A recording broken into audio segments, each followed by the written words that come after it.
Bismillahirrahmanirrahim. Alhamdulillahi rabbil alamin. Ashhadu an la ilaha illallah wahdahu la syarikalah. Wa ashhadu anna Muhammadan abduhu wa rasuluh. Habibina wa nabiyyina wa syafi'ina wa maulana Abil Qasim Muhammad. Allahumma salli ala Muhammad wa ali Muhammad wa ala alihi tayyibin at-tahirin wa ashabi al-muntajabin al-mayamin. Amma ba'du. Assalamualaikum warahmatullahi wabarakatuh. Waalaikumsalam. Allahumma ajil li walikal faraj. Allahumma ajil li walikal faraj. Allahumma ajil li walikal faraj. Ya mahdi adrikna bihaqqi Muhammadin wa alihi takhirin. Ikhwan fillah yang dirahmati dan dimuliakan oleh Allah Subhanahu wa taala. Puji dan syukur senantiasa kita panjatkan dan haturkan kepada Ilahi Rabbi dan kepada junjungan Nabi kita Muhammad sallallahu alaihi wasallam, dan juga kepada keluarga yang suci dan para sahabatnya yang terpilih dan yang setia. Semoga kita termasuk orang-orang yang mempersiapkan dan menantikan kezuhuran Imam Zaman ajalallahu farajahu syarif. Pada kesempatan yang berbahagia ini kita mengambil tema bulan Dzulhijjah tentang filsafat haji dan kurban dan hikmahnya dan rahasianya di balik kewajiban haji tersebut. Kita sudah sering membahas dalam 14 surah yang ada dalam Al-Quran tersebut, hanya ada 2 surah saja yang berbicara tentang ibadah. Nama surahnya. Surat apa itu? Yaitu satu surat Al-Hajj, yang satu adalah surat As-Sajadah. Jadi 112 surah yang lain itu adalah berbicara tentang manusia, tentang hewan, tentang semesta, tentang alam ini, dan tentang sosial, politik, akhlak, dan teknologi, peradaban, sejarah, dan lain-lain. Nah, kita tidak membahas tentang tafsir ayatnya, tentang kenapa 2 surah, tapi kita merujuk kepada surat Al-Hajj. Ini adalah surat yang berkaitan dengan ibadah haji. Di antara rukun Islam dalam terminologi saudara kita Ahlus Sunnah wal Jamaah itu adalah keislaman orang diukur dari syahadatnya, sholatnya, puasanya, zakatnya, haji. Nah, kalau dalam Ahlul Bait bahwa Islam itu adalah orang yang menegakkan sholat, yang menegakkan membayar zakat, menegakkan puasa, berjihad fisabilillah, dan mengakui tentang kepimpinan wilayah dari keluarga Rasulullah sallallahu alaihi wasallam, dan juga amar ma'ruf nahi mungkar. Dari sisi kebersamaan urutannya, haji itu adalah persiapan seseorang. Kenapa dia terakhir diletakkannya urutannya?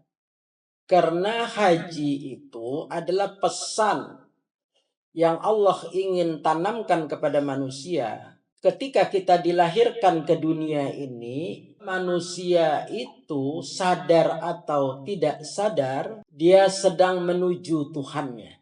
Nah, dalam kondisi orang yang bermakrifah mengenal dan mengetahui tentang makna dan tujuan kehidupan ini dengan ilmu dan ma'rifahnya, kita akan mengambil pengetahuan ini dari bimbingan kalimat Amirul Mukminin Imam Ali bin Abi Thalib. Min aina fi aina ila aina. Kita itu berasal dari mana? Kita ambil langsung saja. Kita itu berasal dari Allah Subhanahu wa Ta'ala, pencipta kita. Makanya kenapa kalau orang meninggal disebutkan inna lillahi wa inna ilaihi raji'un. Kita berasal dari Allah dan akan kembali kepada Allah. Dan orang yang meninggal, yang muslim, muslimin dan muslimat, mukminin dan mukminat, disebut adalah almarhum kalau laki-laki, almarhumah kalau perempuan. Kadang-kadang kita menyebut seseorang pihak ketiga, Allah yarham, semoga Allah merahmati dan menyayangi dia. Jadi almarhum adalah orang yang Allah merahmatinya, menyayanginya. Nah, makanya kalimat ini khusus Allah peruntukkan kepada orang-orang muslimin dan muslimat, mukminin dan mukminat, tidak untuk diucapkan kepada orang yang bukan muslim. Orang muslim hanya disebut mendiang. Tidak boleh disebut almarhum, almarhumah. Karena kembali kepada rahmat Allah soalnya. Kan gitu. Maka dalil itu dari diksi yang digunakan oleh Allah membedakan itu akan terjawab dengan doa Kumail tadi, apa man kana mu'minan kaman kana fasikan la yastaun. Apakah sama kehidupan seorang kafir, orang fasik dengan orang mukmin? La yastaun, kata Allah. Tidak akan sama dalam kehidupan dan kematian mereka. Nah, dari sinilah muncul dari sisi tinjauan irfani, dari ilmu irfan, kalau istilah sunninya tasawuf. Orang meninggal itu ada dua keadaan. Meninggal dengan ikhtiari, mempersiapkan diri. Meninggal dalam keadaan tidak mempersiapkan diri. Istirori namanya. Jadi meninggal ikhtiari dengan istirori itu beda. Jadi dalam keadaan yang kedua tadi, meninggal dalam keadaan dipaksa. Tidak siap, tidak mempersiapkan diri. Nah, haji diantaranya bagi orang beriman itu sebenarnya rangkaian. Makanya rata-rata coba kita lihat orang berhaji itu kan salah terminologi, salah kaprah. Kalau sudah tua sekali baru mau haji. Pada orang yang berikhtiar itu kalau dia punya rezeki dia harusnya lebih muda sudah berhaji karena dia akan sedang melakukan ritual gladi resik. Gladi resiknya apa? Bahwa kita akan kembali kepada Allah memakai baju ikhram itu yang tidak dijahit, tidak ada warna, dan semuanya sama apapun jabatan Anda. Mau ustadz atau tidak ustadz. Mau penjabat, presiden, menteri, rakyat kecil, tukang beca, tukang kerja rendahan, bajunya sama di hadapan Allah. Itu sebenarnya simbolnya di situ. Filosofis hikmahnya itu di situ. Jadi tidak ada kasta, tidak ada status sosial di hadapan Allah. Semuanya adalah fakir. Semuanya adalah miskin. Semuanya adalah fafa. Tidak lagi membawa jabatan bintang belerot misalnya. Kalau presiden ya kan. Nah, itu tidak boleh. Nah, itu sudah dia merendahkan diri itu di situ. Orang berhaji itu sudah merendahkan diri, kan dia akan menghadap kepada Allah. Maka pakai baju ihram. Maka dari situ selain menuju Allah sudah haram semua itu. Sama dengan ihram, selain itu tidak boleh berhubungan dengan istri, nggak boleh lagi. Sebelum ihram boleh. Makanya orang banyak menggunakan haji tamatu namanya. Haji yang memperbolehkan, haji yang dimudahkan.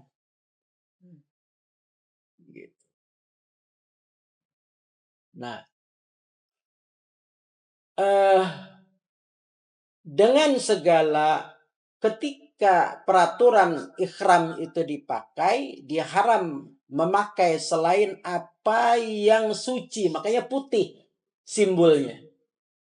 Tidak boleh berwarna apapun. Putih itu lambang kesucian. Jadi Tuhan menggunakan simbol-simbol itu secara filosofisnya sebenarnya. Jadi menghadaplah kamu kepada Allah itu dengan kalbun salim, dengan hati yang suci bersih, yang tunduk, patuh, pasrah. Kan Muslim juga maknanya juga adalah taslim, pasrah kan. Kembali kepada fitrah itu. Nah, orang yang memahami ini disebut adalah orang yang sudah mempersiapkan diri mati ikhtiari. Dia berusaha tuh menunaikan semua kewajiban dari tadi. Kalau kita kan tidak ada mengucapkan syahadat, tidak ada. Seorang muslim ketika dia sholat dia sudah bersahadat. Jadi syahadat itu bukan syarat orang masuk Islam. Karena dia kewajiban syahadat itu ketika dia menghadap Allah Subhanahu wa taala. Ketika dia Allahu Akbar, kemudian membaca tasyahud, ini kan asyhadu alla ilaha illallah wahdahu la syarikalah wa asyhadu anna Muhammad dan abduhu wa rasuluh. Nah, itu sudah bersahadat. Makanya kenapa rukun dalam Ahlul Bait itu tidak mensyaratkan syahadat itu. Jadi sholatnya, kalau Anda bersahadat nggak sholat, nggak ada gunanya. Adalah kebohongan, adalah kemunafikan, adalah dusta. Jadi cukup dengan bersahadat, kemudian nggak sholat, nggak apa? Nggak bisa. 5 taqulu nama la taf'alun. Engkau mengatakan apa-apa yang tidak engkau perbuat, kau kerjakan. Jadi dalam surat Al-Baqarah, engkau ingin menipu manusia, maka Allah akan menipumu juga. Jadi nggak bisa. Jadi ada ungkapan Gus Dur itu menarik. Kalau orang Syiah dikafirkan, kata Gus Dur nggak usah repot-repot, bersahadat ya lagi. Bersahadat dia di sholat, kemudian di sholat. Dia Muslim lagi. Jadi jangan pedulikan orang yang mengkafirkan Syiah, dia bilang. Kecuali kalau orang itu tidak sholat. Karena pembatas seorang mukmin, seorang muslim dengan Tuhannya adalah sholatnya. Barang siapa yang tidak sholat, maka lepasnya dari hubungan dia dengan Tuhan. Tuhan itu penghubungnya. Nah, kita kembali kepada tadi masalah kita menghadap Allah dalam keadaan yang suci bersih. Nah, nggak bisa uang korupsi, uang menipu, uang yang tidak benar digunakan untuk haji. Itu akan dikutuki sepanjang jalan ketika kita mengucapkan talbiyah labaik pun, engkau bukan hambaku. Engkau tidak datang kepadaku. Artinya orang yang menipu kan berapa banyak itu biro perjalanan haji yang menipu orang bersusah payah. Rata-rata kalau orang kaya mungkin nggak terlalu ya, memang dia tujuannya pesiar, piknik sekalian jalan-jalan, nggak ada kendala uang. Tapi ada orang yang dengan susah, tukang beca, pembantu, pemulung, itu ditipu, antum bayangkan. Kemudian dia di sana sebagian dia tipu, sebagian dia berangkatkan haji kan, yang dulu yang rame arisan dan segala macam itu. Nah, itu ditolak, dikutuki oleh Allah Subhanahu wa taala. Maka dalam Ahlul Bait, Anda sholat saja tidak pakai baju yang sah, itu batal, haram. Meminjam pun, misalnya kita mengambil nih baju orang dan orang itu tidak mengizinkan, walaupun dipakai sholat baik kan, itu tidak sah dalam mazhab Ahlul Bait. Jadi Ahlul Bait itu sangat ketat menjaga itu. Karena Anda ini mau menghadap Tuhan, tapi Anda masih tidak pakai izin, tidak pakai etika, itu mau menghadap Tuhan. Ya kan? Jadi harus izin. Apalagi itu uang korupsi, apalagi hasil maling, merampas, merampok dan segala macam tidak akan diterima. Ya kan? Jadi betapa beratnya. Maka ayat Allah Subhanahu wa taala dalam surat Al-Insyiqaq ini, dalam ayat 6 Allah mengingatkan kita. Bismillahirrahmanirrahim. Ya ayyuhal insanu innaka qadihun ila rabbika qadhan pamulaqih. Kenapa Allah menggunakan kalimat ya ayyuhal insan? Kenapa tidak orang beriman? Karena orang beriman atau tidak beriman, tahu agama atau tidak tahu agama, orang pintar, orang bodoh, kafir dan muslim pasti mati. Jadi kullu nafsin zaikatul maut. Setiap yang bernyawa itu pasti akan mati.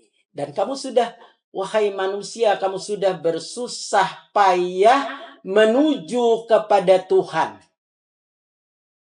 Nah, bersusah payah ini ada orang tadi, yang satu kan bersusah payah, dia tahu tujuan dunia ini adalah fana. Ad-dunya illa mataul ghurur. Dunia ini adalah kesenangan tipu daya yang menipu. Gurur, orang tertipu dengan gemerlapan dunia. Bersusah payah tuh kita mencari dunia. Kita lupa perjalanan pulang ke akhirat. Padahal udah bersusah payah. Dan kadahan pamulaqih, kamu akan menemui Allah Subhanahu wa taala dalam keadaan apa? Kamu bertemu kepada Allah dalam keadaan yang penuh dengan amal ibadah, kalbun salim, dengan nafsul mutmainnah, atau dalam keadaan yang dia ketika malaikat datang, dia terbelalak. Dia kaget, tidak siap. Maka itu namanya dipaksa. Meninggalnya dalam keadaan dia tidak rela. Dia dipaksa. Makanya kemarin secara irfani, kemarin itu dijelaskan bahwa ketika orang terikat oleh dunia ini, dia berat meninggalkannya. Makanya kenapa status sosial itu akan dilihatkan kalau kita sholat kan masih boleh pakai baju apa aja kan. Tapi ketika ini sudah mau berziarah kepada Allah, artinya udah jalan-jalan detik terakhir nih, kita sudah mau pamitan. Nah itu gladi resiknya itu pakai baju ihram itu tadi, nggak ada status sosial lagi. Kita mau orang sholat pakai baju warna-warni kan boleh, ya kan? Pakai baju jenderal juga boleh, ya. Dan hukumnya sah secara fikih. Tapi ketika orang berikhram mau haji, baik dia disebut umrah atau haji, dia berikhram, maka nggak ada lagi status sosial yang dibawa. Kamu sama di hadapan Allah. Fakir, miskin, tidak memiliki apapun, tidak memiliki status apapun, kemuliaanmu, pangkatmu, jabatanmu, uangmu, kedudukanmu, kehormatanmu, itu semua pemberian Allah.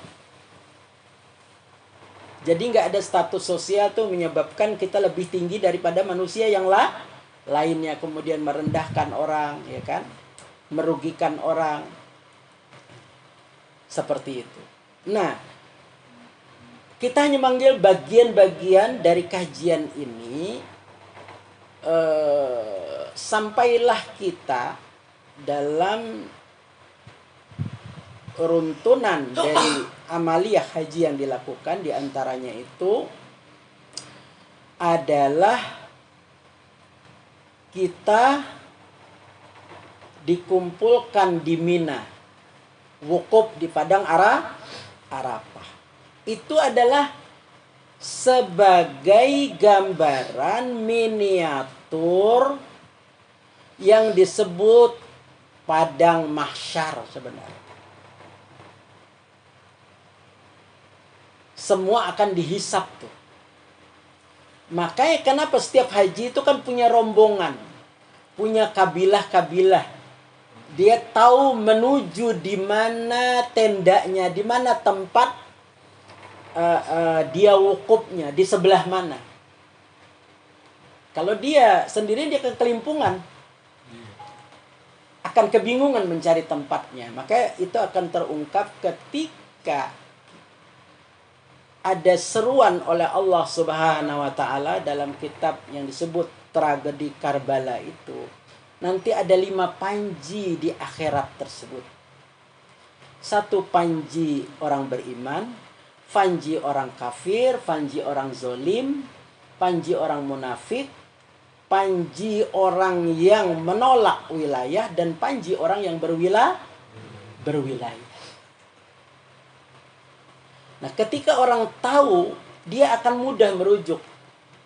Sebagaimana orang berhaji wukuf di Arafah tadi.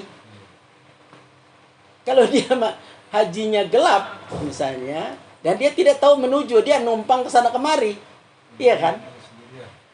Karena dia sendirian kan, gak ada yang ngatur kan gitu. Ini bicara filosofis bukan fikih yang kita. Jadi kalau dari tinjauan ini irfan kajiannya. Dia tidak tahu. Makanya ayat Al-Quran itu penuh dengan bahasa-bahasa yang disebut bahasa simbol, majas, perumpamaan.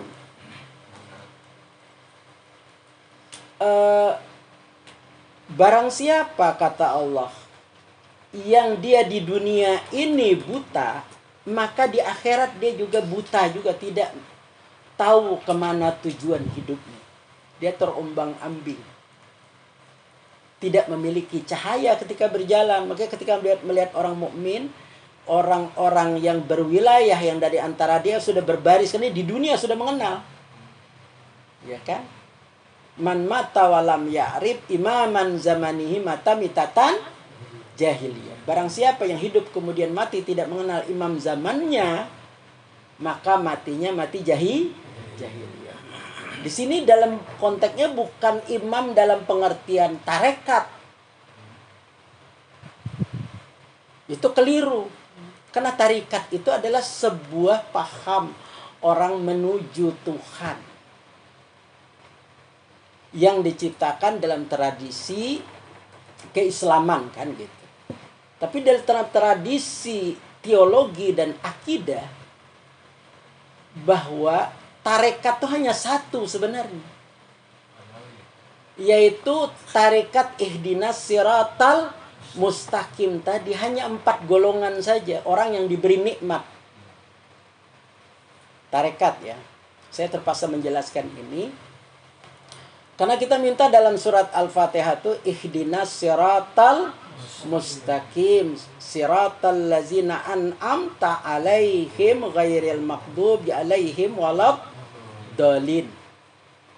Ya Allah, tunjukilah aku ke jalan yang benar, yang lurus. Nah, tafsirnya macam-macam nih sudah. Tapi kalau tafsir dalam Ahlul Bait itu jelas, dia saling berkait, harmonis, cocok, tidak kontradiktif. Karena dia Islam Syiah itu satu kesatuan, tidak bisa dipisahkan.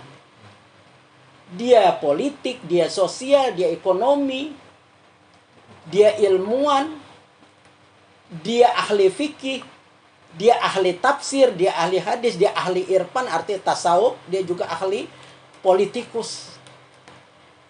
Jadi nggak bisa dipisahkan, maka itu disebut masuklah kamu udkhulu fi silmi kafah. Keseluruhan, nggak bisa dibagi-bagi. Nggak bisa hanya mengambil bagian, aku hanya mau tarekatnya aja. Nggak bisa. Nah, ketika hanya mengambil tarekat, maka akan berpecah. Tarekat saja pecah-pecah lagi. Ada Naksabandi, ada Sijiliyah, ada Samaniyah, ada Qadiriyah, ya kan? Ada Tijaniyah, banyak sekali. Jadi itu hanyalah alat, bukan tujuan. Maka harus mengenal dulu siapa imam yang benar itu. Man mata walam ya'rif imaman zamani. Yang disebut wali kutub itu bukan Abdul Qadir Jailani. Tidak ada nasnya dalam Quran atau dalam hadis, nggak ada. Bukan Ibnu Arabi. Dia orang wali, dia orang soleh, betul. Tapi dia bukan wali kutub. Yang disebut wali itu adalah orang yang ditunjuk oleh Rasulullah langsung. Nah, jadi barang siapa yang buta di dunia nih, dia akan buta di akhirat. Nah, ketika kita mengenal Syiah, kita baru mengetahui ajaran yang begitu konferensif, yang tidak terpisahkan. Mau guru spiritual ya di Syiah aja juga.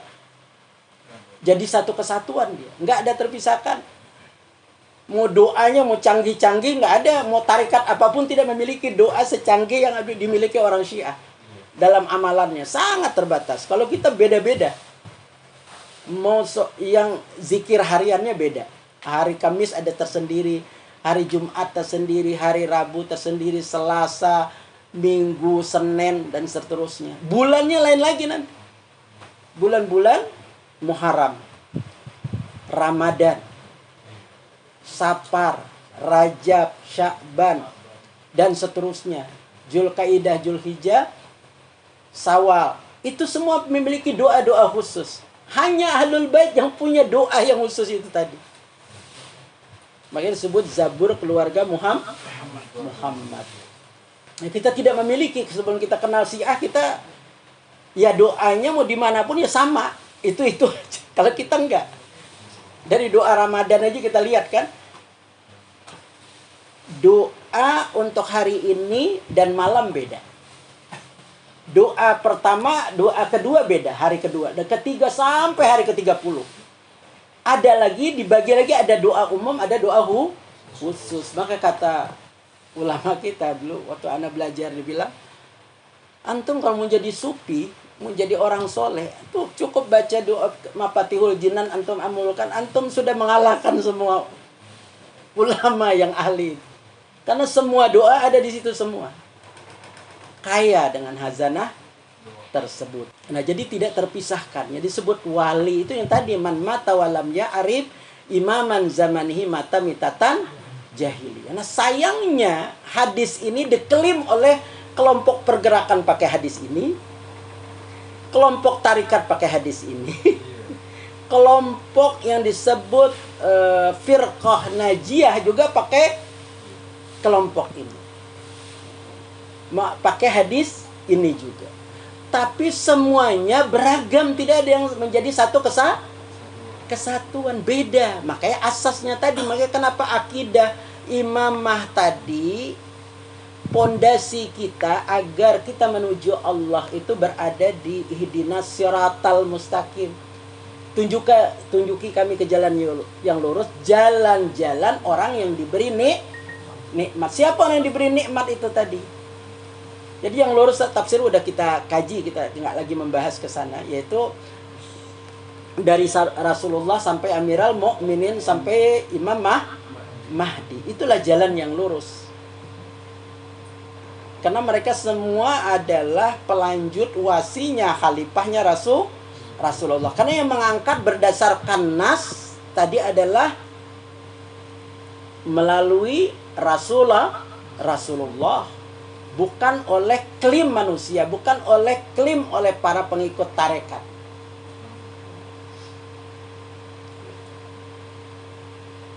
Maka tunjukilah kami ke jalan yang lurus, jalan-jalan orang yang diberi nikmat. Maka Allah menjawab tafsir Quran bil Quran.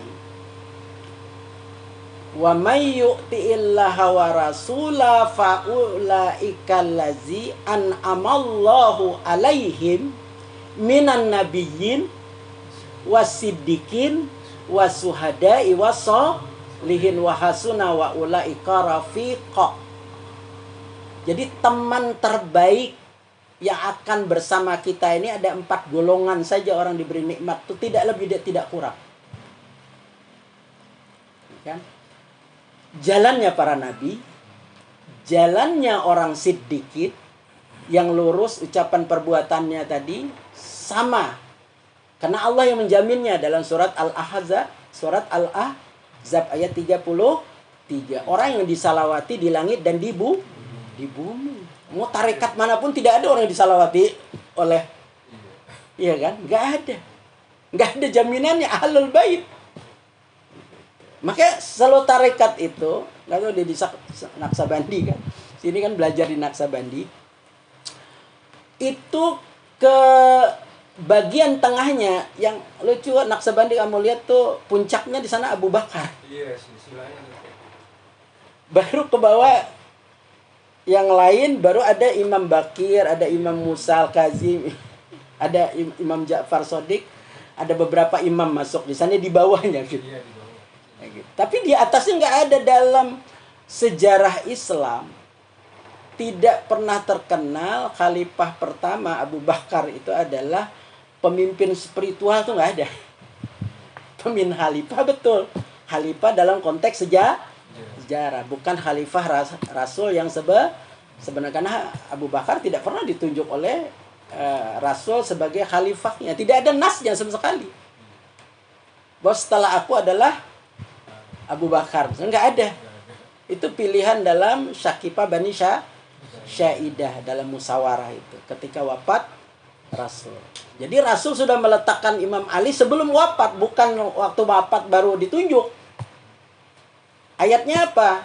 Wa anzir wa asiratakal aqrabin dalam surat As-Su'ara. Berilah peringatan kepada keluargamu yang terdekat. Ketika Nabi dapat amanah diangkat oleh Allah menjadi Nabi umat ini, maka Rasul wajib mengabarkan ini kepada orang yang dia cintai. Maka yang dia kabarkan tentang kedudukan agung ini adalah kehalifahan ini. Aku telah diangkat jadi nabi umat ini, kan diundang tuh keluarga Rasul seluruh kan. Abu Lahab, Abu Jahal, ya kan, Abdul Syam, Bani Hasim dan lain-lain. Ketika diangkat, siapa yang akan menolongku, membantuku menegakkan syariat ini, risalah Tuhan ini, maka dia akan menjadi khalifahku. Nggak ada yang berani bangkit tuh. Nggak ada. Nah, Abu Bakar, Umar, itu kan baru masuk Islamnya belakangan. Kan gitu. Dan sudah pada tua semua. Kalau ini anak muda. Artinya kalau dari sisi pendidikan, kematangan orang dititik dari kecil dengan orang sudah tua, itu mana yang lebih padat menerima ilmu dengan orang yang baru belajar Islam sudah tua? Tentu saja orang anak kecil. Nah, Imam Ali itulah ketika ditawari oleh Rasul, tidak ada yang kecuali Amirul Mukminin. Aku ya Rasulullah. Wahai Bani Hasim, wahai kabilah Arab, ketahuilah, dia adalah khalifahku. Dia adalah wasiku. Dia adalah hujah Allah di atas orang-orang beriman. Dan hujah Allah atas manusia. Jadi sudah diletakkan tuh imamah itu. Nah, itu berlanjut. Kalau dalam hierarki spiritual, pemimpin spiritual dari Ali nanti kepada Imam Hasan. Kalau dibicara spiritualitas kan. Karena orang kan kadang-kadang tahu hanya dalam sisi politik, spiritualnya tidak tahu. Imam Hasan, Imam Husain, ya kan? Imam Zainal Abidin, Imam Bakir. Kemudian Imam Ja'far, Imam Musa Al-Kazim, Imam Ali Ridha, Imam Al-Jawad, Imam Ali Hadi. Kemudian Imam Hasan Al-Ashkari, baru Imam Mahdi. Nah, itu semuanya ada hadisnya. Diriwayatkan dalam oleh sahabat Nabi yang namanya Jabir Al-Ansari dari orang Ansar. Dan diriwayatkan juga dari orang Muhajirin yang namanya Abu Sa'id Al-Khudri. Dan hadis khalifah ini bersifat mutawatir. Nah, disinilah sebenarnya Islam yang tidak bisa dikotak-katik. Kalau yang ini kan karena masih dia, ya misalnya kan di Sunni ini ya, mohon maaf ini mengeritik secara keilmuan ya, bukan secara mazhabnya. Kita mengeritiknya secara keilmuan. Artinya tidak ada kesatuan. Jadi agak membahas keimamah jadinya. Kenapa dalam akidah mereka itu mengikuti Asy'ari, Maturidi, iya kan?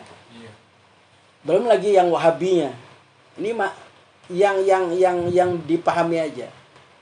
Abu Hasan Al-Asy'ari dan Maturidiyah. Dalam fikih mereka mengikuti 4 mazhab. Lain lagi orangnya. Beda-beda. Iya kan, Syafi'i, Maliki, Hanafi, Hambali. Dalam tasawuf beda lagi. Iya kan, ya tadi Abdul Qadir Jailani, ya kan? Ibnu Arabi dan lain-lain. Bukan orang ini bukan orang baik. Bukan berarti orang mereka tidak baik. Persoalannya adalah tidak ada nasnya. Pengakuan manusia itu bisa diterima karena kita ini kan berpegang kepada Al-Quran dan hadis. Dan logika kita harus mensinkronkan ini. Tidak bisa cocokologi. Harus ada nasnya. Jadi kalau udah nas kan nggak bisa, tidak lagi kita bisa berkelit. Dalam politik beda lagi, Al-Mawardi dibawa kan, Ibnu Hizam, Ibnu Taimiyah, dan banyak lah. Jadi dalam akidah beda, dalam fikih beda, dalam tasawuf beda, dalam politik beda. Jadi tidak satu kesal. Ini yang menyebabkan mazhab itu banyak. Secara realita keberadaan kita akui ada, tapi dia bukan kebenaran.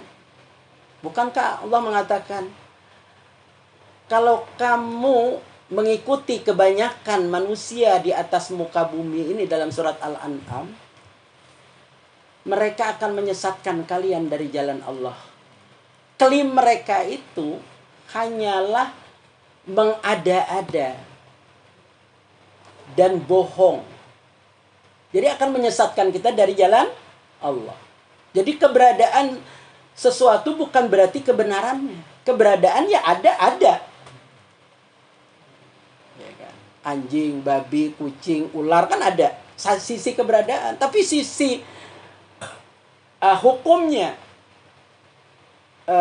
kemudian manfaat dan tujuannya juga beda. Nah, manusialah yang Allah berikan kekhalifahan tadi. Makanya begitu pentingnya masalah ini, maka Rasul mengajak keluarga dahulu sebelum orang lain. Makanya kata ulama kita, mana yang lebih tahu tentang urusan rumah tangga Rasulullah, tentang Islam, keluarganya apa sahabatnya? Keluarganya secara logika. Karena ayatnya ditunjang oleh ayat ku anfusakum wa ahlikum naro. Kalau sahabatnya lebih tahu daripada keluarga Rasul, berarti Rasul gagal mendidik keluarganya. Iya kan? Nah, karena dogma, akhirnya logika memahami ini tidak nyampe. Nah, disinilah manusia itu akan kebingungan. Di dunia aja dia masih bingung. Dia masih nyari-nyari. Ya kan? Sebagaimana dulu kita mencari, bingung kan. Tapi kalau dia sudah ada namanya Amirul Hajj, pemimpin, nanti kamu menginapnya di hotel ini, nanti wukufnya di sini, di di kemah ini. Kan banyak kan soalnya. Nah, itu adalah miniatur yang disebut padang mahsyar. Miniatur padang mahsyar. Yang tadi panji-panji itu kan ada benderanya. Bendera orang kafir, bendera orang zalim, adalah orang munafik, bendera orang yang memerangi keluarga Muhammad, dan bendera orang yang membela berwilayah kepada keluarga Muhammad. Makanya ketika di barisan di padang mahsyar itu ketika lewat orang-orang berwilayah itu yang mengikuti imamnya, dia tahu rombongan ini semuanya bercahaya. Makanya dalam Al-Quran, wahai orang beriman, bisakah engkau memberikan cahaya kepadaku agar aku bisa berjalan? Dia gelap gulita, tidak tahu. Orang kalau berjalan gelap gulita kan ya ada, kita nggak tahu masuk jurang atau tidak kan. Maka dia minta bantuan kepada cahaya orang beriman itu tadi. Berilah aku cahaya agar aku bisa berjalan. Nah sekarang itu tamsilan itu yang Allah contohkan dalam Quran kan kayak petir. Coba kalau ketika kita hidup di hutan yang tidak ada listrik, gelap gulita, kita berjalan. Kalau dulu kita hidup di kampung tuh, ketika ada cahaya petir, baru kan kelihatan kan, baru kita berjalan.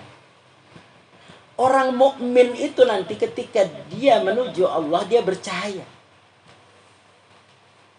Itu kalau dia apa man kana mu'minan kaman kana fasikan la yastawun. Apakah sama orang kafir dengan orang mukmin? La yastawun, tidak akan sama. Beda dalam kehidupan mereka dan beda dalam kematian mereka. Dia tidak tahu jalan, dia mau mengikuti siapa. Orang nanti akan mengadu kepada ahli tarekatnya. Yang politik kepada ahli politiknya. Guru spiritual. Pada guru spiritual hakiki itu dalam agama Islam itu adalah yang dinaskan atiullah wa ati rasul wa ulil amri minku. Harus ada hadisnya mana. Kalau tafsir secara umum ya saya bilang tadi ya sangat beragam. Akhirnya tidak menyampaikan semuanya, tidak membuat kabur. Tidak sama. Nah, sedangkan yang namanya menafsirkan Quran saja, ya orang lain tidak ada dapat wewenang menafsirkan itu kecuali ahlul bait. Ayatnya dalam surat apa? Dalam surat Al-Waqiah. Ayat 79 sampai 80 antum baca. Ini Al-Quran yang Allah muliakan, yang ada di Lauhil Mahfuz. La yamassuhu illal mutahharun. Lamnya lam nahi, larangan. Tidak boleh menyentuh Al-Quran ini kecuali orang yang suci. Nah ketika Allah mengatakan orang yang suci, berarti harus ada orang sucinya dong. Iya kan? Nah orang suci itulah yang dalam Al-Quran disebutkan ahlul bait tadi. Ayatnya pakai innama lagi, pembatasan lagi. Bukan seluruh orang suci. Innama yuridullahu liyazhiba ankum ritsa ahlul bait wa yutakhirakum tadkhira. Hanyalah sesungguhnya Allah berkehendak mensucikan kalian hai ahlul bait sesuci-suci. Jadi yang menjamin kesucian, kebersihan, ketakwaan, kesempurnaan iman dan kesempurnaan mereka adalah Allah Subhanahu wa taala. Tidak ada yang bisa menafsirkan Quran itu kecuali ahlul bait. Jadi semuanya ada dalilnya, bukan klaim manusia. Maka saya bilang, kalau Syiah itu diberikan kemudahan berceramah bebas, itu pilar-pilar kekuasaan, mau apapun, mau politik, mau sosial, budaya, ekonomi, mau tarekat, mau jalan irfan, mau jalan apapun, itu akan berantakan. Maka jalan satu-satunya adalah ya harus mengharamkan mazhab ini eksis supaya mereka tetap dalam kondisi itu tadi. Nah, sudah ada aba-aba. Jadi mahsyar itu yang menentukan. Maka kita akan begitu barisan yang panji tadi, orang yang berwilayah. Ayatnya ada lagi dalam surat Al-Bayyinah. Terlalu banyak sebenarnya. Jadi kan 2000 dalil. Ini baru beberapa ayat dan hadis, baru beberapa logika. Jadi banyak sekali. Jadi makanya ketika orang itu kamu sudah bersungguh-sungguh, bersusah payah menuju Allah, artinya ada orang sadar dan tidak sadar. Kadahan pamulakih, kamu akan menemuinya dia. Nah, menemuinya dia ini ketika kita tidak tahu jalan ihdinas siratal mustaqim, jalan orang yang diberi nikmat, maka kita akan mendapatkan kesusahan. Karena sebelum untuk sampai ke sana menjalani syirat ini, waqifuhum innahum mas'ulun. Berhentikanlah mereka di tempat pemberhentian.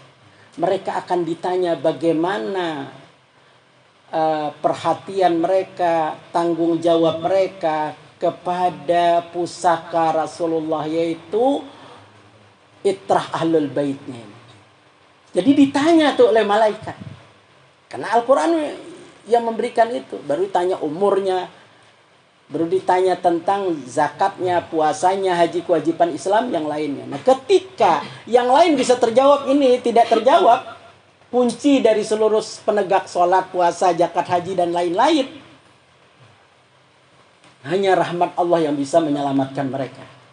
Tapi ketika ini sudah ada, kan ayatnya sudah kita kaji juga. Nahnu awliyaukum fil hayatid dunya wa fil akhirah. Kamilah pelindung mereka, kan menggunakan damir kami.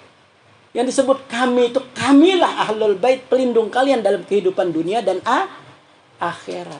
Jadi ada klaimnya itu berdasarkan nas. Sedangkan klaim yang lain tidak ada nasnya, hanya klaim di antara manusia saja, di antara kelompok itu saja. Nah, jadi orang yang diberi nikmat itu tadi, kamu akan bergabung dengan jalannya para nabi, jalannya para sidikin, orang maksum sidikin itu, yang bebas dari dosa, yaitu ahlul bait, para suhada wassolihin. Suhada itu semua kan dari ahlul bait sampai sekarang ini. Kalau tidak ada ahlul bait, hancur sudah Palestina, hancur sudah Islam. Iya kan? Iran. Wassolihin, orang terakhir, orang soleh. Makanya nama imam kita terakhir itu adalah Aba Soleh, yaitu Imam Mahdi ajalallahu farajahu syarif. Makanya kita mengucapkan dalam salat kita, assalamu alaina wa ala ibadillahi sholihin. Itu salam kita kepada Imam Mahdi sebenarnya. Baru salam kepada orang-orang yang mengikuti Imam Mahdi. Masuklah kita dalam ucapan salam tersebut. Kalau tidak akan didoakan oleh para malaikat.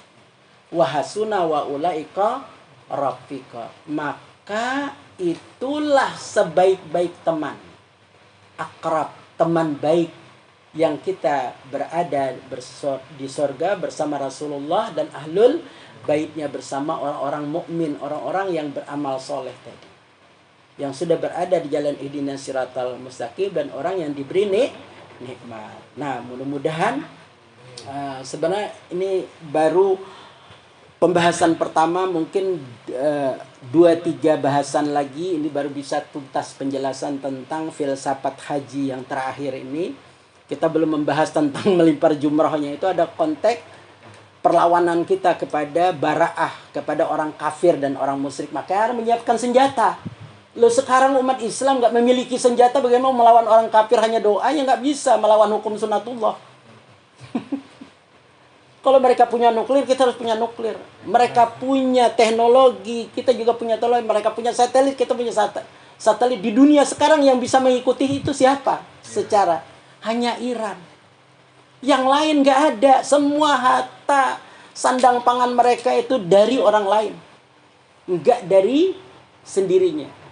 Kita punya minyak, tapi nggak bisa mengoplos minyaknya, mengolah minyaknya. Kita punya lahan kekayaan, iya, tapi tidak bisa memanfaatkannya. Akhirnya dinikmati oleh orang kafir. Nah, itu banyak lagi filosofisnya, tidak bisa. Belum Safa Marwa, belum melempar jumrah, belum nanti talbiyah, iya kan? Iya kan? Tawaf di Ka'bah. Nah, saya menutup nih karena nih pelajaran penting irfan. Hati manusia itu bagaikan kiblat. Yang lebih tinggi adalah arasnya Allah Subhanahu wa ta'ala. Jadi kalau hati itu tidak diisi dengan ma'rifah dan wilayah berzikir kepada Allah, maka yang tawaf adalah setan semua dalam hati kita. Tapi kalau adanya wilayah di rumah Allah tersebut tidak diliputi dengan berhala, maka malaikat yang akan tawaf. Maka orang beriman itu tenang hatinya ketika menyebut nama Allah dan tambah keimanan. Bukan tambah stres orang beriman, enggak, tambah beriman, tambah pasrah, tambah siap untuk menyambut kematian, yaitu ikhtiari tadi perjalanan. Matilah kata Imam Ali kamu sebelum mati. Nah, itu kan belum tempat kita balas, nanti pada kesempatan yang lain. Mudah-mudahan ini ada manfaatnya, lebih kurangnya mohon maaf. Wa aku minkum. Wassalamualaikum warahmatullahi wabarakatuh. Sallu ala nabi wa alihi salawat.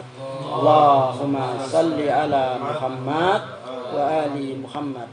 Allahumma salli ala Muhammad wa ali Muhammad wa ajil